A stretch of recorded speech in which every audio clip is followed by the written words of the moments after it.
When it comes to the state budget, it not only shows how much the state can spend, but also how much Coloradans can get back in their TABOR check. I think the number one takeaway is that the economy is in a tenuous position. Greg Sabetsky is chief economist for the Colorado Legislative Council staff. That tenuous position was presented to state lawmakers this week through their economic forecasts.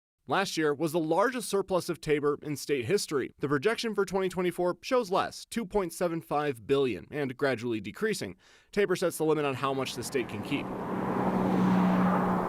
But Sabetsky notes that generally their forecasts are expected to change, adding that TABOR is calculated off the previous year. That means that right now there's a little bit of a choke point where we haven't seen the inflation adjustments for the current fiscal year yet to account for the fact that prices have increased at the rate that they did last year. But the question is, by how much? That means that because revenue is over the TABOR limit, if our forecast is wrong to the tune of $200, $300, $400 million in either direction, that difference will affect the amount of TABOR refunds the state has to pay, but it doesn't affect the budget picture at all. We would need to be wrong by $2 billion next year in order for the amount of revenue that the state collects to fall back under that TABOR limit and affect what's available for the budget. Which he says could happen if a recession occurs, something on the minds of many economists amid the debt ceiling, rising interest rates, and more. But we don't think there's enough data in the economy right now to suggest that we're entering a recession immediately, but that risk is there, and that's something that we apprise lawmakers of when they set their budgets.